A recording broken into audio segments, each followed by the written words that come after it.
डॉली जी, अब आपसे 2019 की फाइल जरा खुलवाते हैं। देखिए 144 सीट उन्होंने कहा, 100 से ज्यादा सीटें हैं जहां पर वो फाइट में नहीं थे।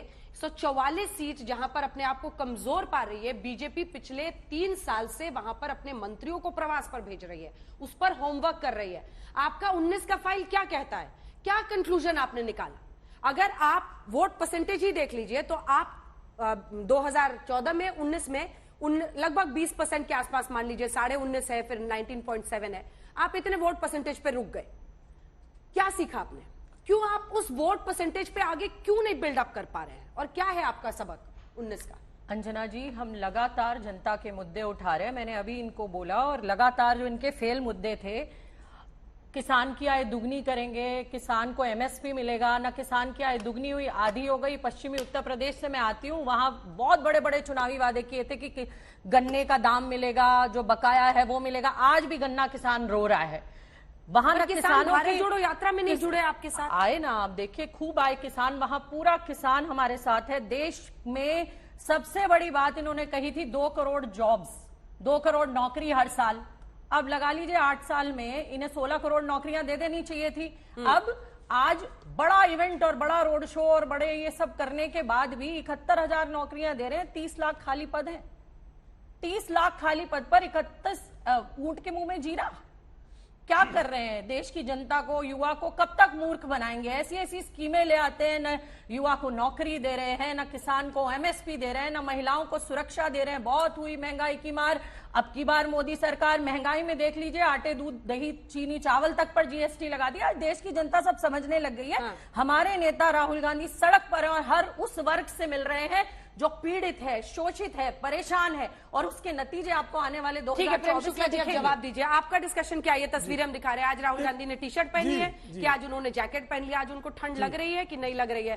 क्या सिर्फ राहुल पर अटैक करके ही आपको लगता है कि सबसे बड़ा स्ट्रेंथ बना लेंगे अपना? देखिए, इनके पास भाजपा के कोसने के अलावा कुछ नहीं है, और भारतीय जनता पार्टी के पास जनता की सेवा करने के अलावा उसके पास फुर्सत नहीं है। भारतीय जनता पार्टी ने किसी की टी शर्ट वो खुद ही बता रहे हैं मुझे ठंडी नहीं लगती। आज उनको जो डर नहीं लगता, आज उनको डर लग गया क्या? आज तो राहुल गांधी कोट पहन के टहल रहे हैं कश्मीर में, तो इसका मतलब है डर गए क्या? तो राहुल गांधी स्वयं जो है, चूंकि पूरे इस यात्रा में कोई संदेश गया नहीं। आप बताइए ना, गुजरात में इनके बीच में आपके बीच में नहीं, बहुत गलत, आपके बीच में वो नहीं बोला। बहुत गलत तरीका है। मैडम प्लीज, डॉली जी, नहीं, तरीका है ये बहस। Dolly ji please, Dolly ji please please please, shouting match नहीं प्लीज। मैडम, जब वो पूरा कर ले, आपके बीच में उन्होंने नहीं बोला तो आपको भी वेट करना पड़ेगा अपनी बारी का। मिस्टर शुक्ला, देखिए, उनका संकट है कोई उद्देश्य यात्रा का। अब भाई आपकी यात्रा क्या है? तो आप केरल से निकलते हैं तो पहला काम आप क्या करते हैं? जॉर्ज पुनैया से मिलते हैं। कौन है जॉर्ज पुनैया जो कहते हैं भारत माता जो है वो इतनी गंदी है कि उन पे मैं बिना जूता पहने पैर नहीं रख सकता हूं? आप प्रशांत भूषण से मिलते हैं।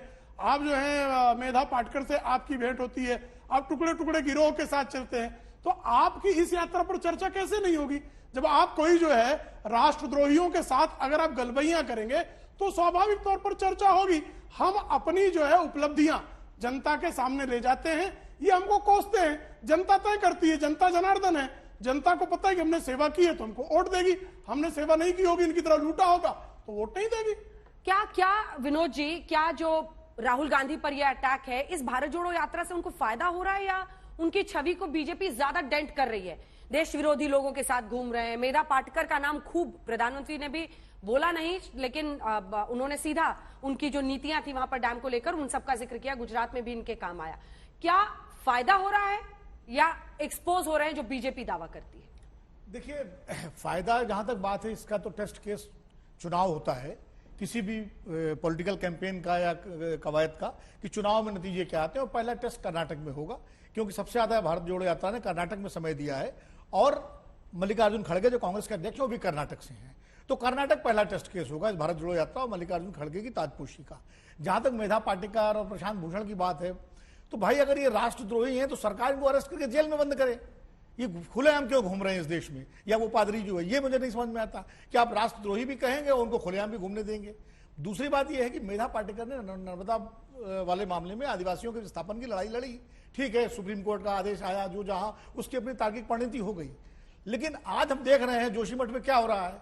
सारे पर्यावरणविदों को आप देशद्रोही कह दोगे, सुंदरलाल बहुगुणा, चन्नी प्रसाद भट्ट, शेखर पाठक, सारे। तो कम से कम जो कंसर्न है पर्यावरण के, वो चाहे मेधा पाटेकर उठाएं चाहे कोई भी उठाए, वो सरकारों को उनको एड्रेस करना पड़ेगा। उनको देशद्रोही या राष्ट्रद्रोही कहकर आप काम नहीं चला सकते।